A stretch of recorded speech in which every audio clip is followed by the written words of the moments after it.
Washington as lawmakers recover from a dispiriting government shutdown and prepare for President Trump's State of the Union address on Tuesday, Capitol Hill is absorbed with concern that Mr. Trump's presidency has pushed an already dysfunctional Congress into a near-permanent state of gridlock that threatens to diminish American democracy itself. The sense of gloom is bipartisan. A group of Republicans in the House and the Senate are warning of a secret plot in the FBI to overthrow the Trump government.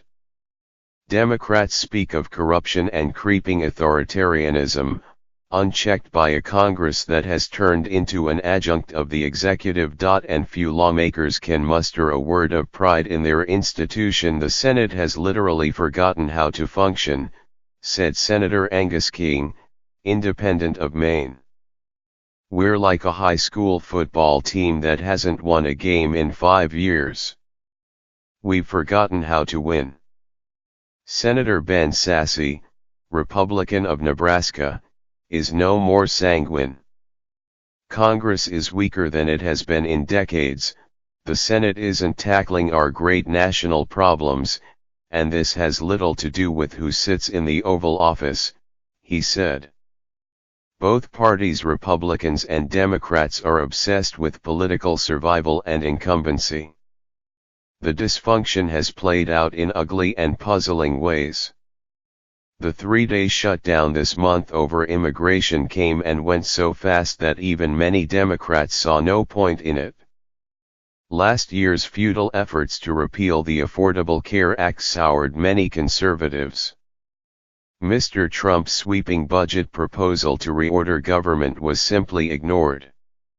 And issues that both parties say they agree on, from raising military spending to banning bump stocks, which allow a semi-automatic weapon to fire like a machine gun, remain undone. To some Democrats, midterm elections this November that were once seen as a test for lunch pail issues that could woo back white working-class voters are now seen as about nothing short of the future of pluralism and constitutional democracy. A Democratic victory would erect a barricade against Trump, against a dangerous, reckless president and what else he might do, said Representative David E. Price, Democrat of North Carolina, who taught political science at Duke University before coming to Congress in 1987. Democracy, he said, depends on checks and balances. This is an absolutely critical test of whether we can do that. Representative Jamie Raskin, a constitutional law professor turned House member, echoed the sentiment: we have a chaos presidency and a chaos Congress, and to oppose it, we need a politics that restores people's faith in public things, including Congress itself. Mr. Raskin, a Maryland Democrat, said. Republicans have their own high stakes in November. Losing control of Congress, they say, could mean a highly politicized impeachment of their president. Worse still, a rising tide for Democrats in 2018 and 2020 could put the party in control of the redrawing of House district lines after the next census. Congress has long been polarized. Republicans complained bitterly of being frozen out of the big legislative pushes of the early Obama administration, not only the Affordable Care Act, but also the Dodd-Frank Financial Services Law and other measures.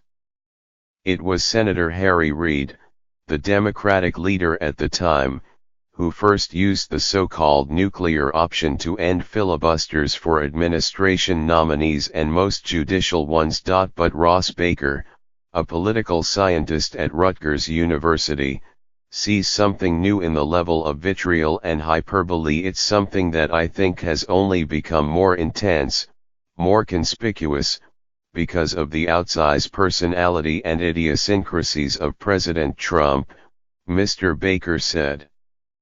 It has made Democrats feel that they are under a very heavy obligation to defend the norms and the institution. Republicans feel that Congress was elected with a mandate to bring about change, So what had been a kind of pre-existing edgy relationship has simply gone viral. For most of the Obama presidency, Republican leaders were vexed by a dwindling center and an expanding group of hard-right lawmakers who would accept no negotiations with the Democratic president. That impediment to compromise has now been joined by a similar dynamic in the Democratic Party, where a visceral hatred of Mr. Trump on the left has empowered Democratic lawmakers to refuse to deal with the Republican president. The divide has been deepened as a half-dozen Democratic senators consider a White House run in 2020. If temperatures are to cool, the next few weeks could prove pivotal. Senator Mitch McConnell, the Republican leader, has promised a fair and open debate on immigration, while a new bipartisan coalition has emerged in the Senate to try to break a logjam. Senator Jon Tester, Democrat of Montana, saw something hopeful in that development, a new willingness to go around the party's feuding leaders if anything positive happened out of this past week. It's the fact that people are talking right now, he said. But if the effort fails, Congress might careen toward another fiscal showdown in February and possibly another shutdown. Even if the Senate can agree to a bipartisan way to bolster border security and protect young undocumented immigrants brought to the country as children, the House would have to follow suit. Then there is the matter of the investigations into possible collusion between Russia and the Trump campaign.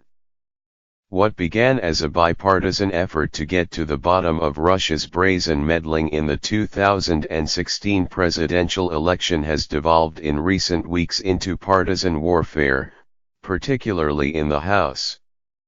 House Republicans on the Intelligence Committee have assembled a memo set to accuse officials from the FBI and the Justice Department of improperly spying on a Trump campaign advisor. Democrats are crying foul play, and even the Justice Department is warning that a Republican push to declassify the memo could dangerously compromise American intelligence. One of the year's most crucial questions is shaping up to be whether Republican control of Congress can withstand all this dysfunction, or whether it will lead to a sweeping realignment of power in the midterm elections in November. The outcome will undoubtedly shape the second half of Mr. Trump's term. What we find in every state in the country is that people want Congress to hold the Trump administration accountable, said Senator Chris Van Hollen, Democrat of Maryland, who leads the committee charged with electing Democrats to the Senate. He added, "Congress has been totally AWOL. For Democrats, the dysfunction has made the quest to regain power more urgent. They argue that outside of a few moments of independence, the passage last summer of a Russia sanctions bill opposed by Mr. Trump, for example, and statements by a few Republican senators like Jeff Flake of Arizona and Bob Corker of Tennessee, Republicans have shown themselves unwilling to challenge Mr. Trump and his administration. Among the gravest disappointments of this year was not finding out how awful a president Donald Trump has turned out to be, but rather how docile the Congress has been," said Representative Adam Schiff of California, the top Democrat on the Intelligence Committee. "The most important thing people can do right now who are concerned about the direction of the Congress is change the majority in Congress. That's the single most important thing we can do right now for the health of the democracy." Republicans fiercely contest Democrats' assessment. They take pride in having passed a tax overhaul written by lawmakers as opposed to the White House and say they have continued to investigate the election meddling despite Mr. Trump's clear opposition.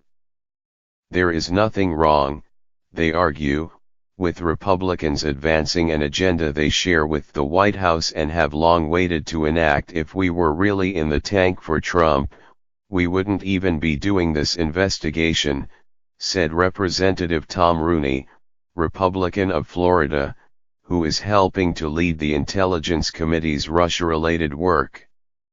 it would have been much easier not to.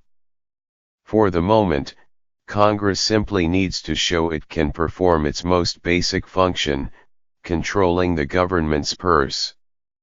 The fiscal year began on October 1st, but for 4 months, the government has been functioning on short-term stopgap spending bills that provide no reordering or new direction to government programs. There's nothing more basic than the power of the purse, and there's no more systemic failure than what we've had for years, not to exercise that power in an orderly and prescribed way, Mr. Price, the North Carolina Democrat, said. The latest round of continuing resolutions, or C.R.S., as the stopgap spending laws are known on Capitol Hill, has infuriated Democrats and Republicans alike. The one adopted on Monday, which will fund the government until February 8, was the fourth since September. We keep trying to claim victories on both sides and talk about who is going to be blamed, Mr. Rooney said. In the meantime, we are just living in CR hell. I don't think people out there care that this side or another side was able to jam the other side. This is all just posturing for 2018. In the meantime, we don't govern. Neither chamber of Congress works as it was intended. Representative Rick Nolan, a Minnesota Democrat who was first elected to Congress in 1974, left for 30 years, and then won election again in 2012, noted that bills once went to the floor, were open for amendment, then passed after input from both parties. Now, leaders bring fully formed legislation to the floor with little or no opportunity to change it. The complaint I am registering is not just voiced by Democrats. Republicans feel the same way, he said. They did not get elected to Congress for photo ops. They have almost relegated members of Congress to become middle-level telemarketers dialing for dollars.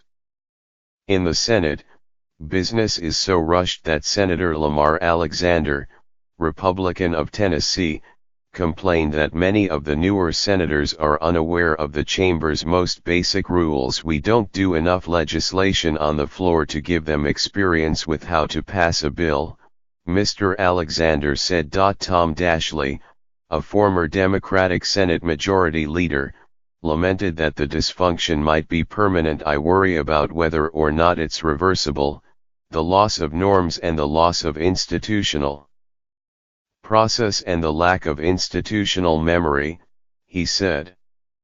I doubt that there are more than a handful of senators today who have really experienced what regular order feels like. The shutdown last week produced a nascent effort at pushback. A bipartisan group calling itself the Common Sense Coalition has been meeting in the office of Senator Susan Collins, Republican of Maine and one of the last centrists in the Senate. While passing around a Maasai talking stick to discourage talking over one another, the senators provided their leaders a blueprint for reopening the government. Now they are working to come up with a bipartisan immigration bill that's indicative of how bad it's gotten that you need rump groups in the Senate to do anything, and often they fail, said Matt Bennett, a senior vice president at Third Way, a centrist Democratic group. It so happens they succeeded this time, but the bar was kind of low, which was to open the government.